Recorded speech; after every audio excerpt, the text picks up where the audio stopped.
We're going to begin with that massive storm that is sweeping through the country. Blizzard conditions in the northern plains. That's a look right now at Duluth, Minnesota. And destructive tornadoes hitting the south. Dozens now reported with this weather system. Rob Marciano is live in Louisiana near New Orleans with just a glimpse at the path of destruction. Good morning, Rob. Hey, good morning, Michael. Boy, what a long night it was here in New Orleans, and a terrifying 20 minutes yesterday afternoon when a tornado tore through these neighborhoods.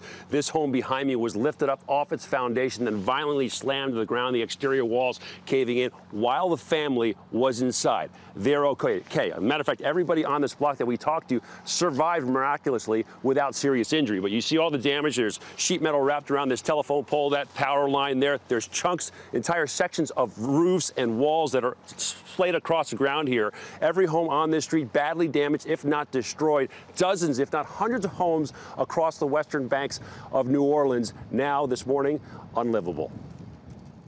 Tornado is still there. Overnight, a tornado outbreak hitting Louisiana for the second night in a row. It's right there by my house. Deadly and destructive tornadoes hammering the state. At least 3 people now dead because of the storm. Drone video capturing one ripping through the west bank of New Orleans.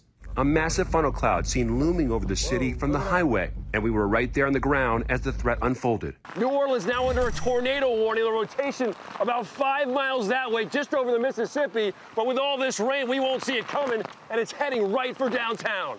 Louisiana not the only one reeling. At least 50 tornadoes reported from Texas to Florida since Tuesday morning. Brandon Mellarine is a boat captain on the Mississippi, and he tracked the tornado for over 4 minutes, capturing the moment it crossed the river. Neighborhoods in places like Harvey shredded. Residents here in shock. I survived, Katrina and Rita and all these things I've survived. I've been so lucky, and I guess it catches up to everybody at least. Amanda Dufresne in her home of nearly 15 years when the tornado hit, away from her husband. And I just grabbed the kids, put them on the ground, and got on top of them. Parts of the house now destroyed. What did you feel when you saw her down the street when you got here? Everything else could be rebuilt and bought. You can't replace that. They're certainly grateful this morning. To give you an idea of the frightening power of these tornadoes. This 2x6 riddled with nails, speared into that windshield here. The elderly couple that live in this home, the man, he's been building it for years now, built it from a little shack up to this now, and now this looks to be unlivable. And this isn't the only tornado that came through the metro area here, one in Laplace, a little bit farther west in New Iberia, where there were injuries in a medical building there. All of this happening, Michael, the week before Christmas. Yeah, bad time and very destructive, Rob. Thank you so much for that. We're going to turn now to Ginger, but where the storm is headed next. Good morning, Ginger. Hey, good morning to you, Michael. We're waking up for the 3rd morning in a row with tornado watches in this country. So this morning, it's crossing Interstate 10. You can see it there from North Florida up into South Georgia. I-75 will get it through the morning, and then eventually I-95 through the afternoon hours. So anybody from Tampa and Orlando all the way down to Cape Coral, Fort Myers, needs to be watching for these cells to move through. And again, this is late morning, early afternoon, so it's a quick event. We have to go to Duluth now because remember, there's a northern part of the storm. They've had 10 to 16 inches. That's a live look down one of the streets. We are not getting into cars right now because you got another foot or so of snow on top of all the wind that's going to come with this.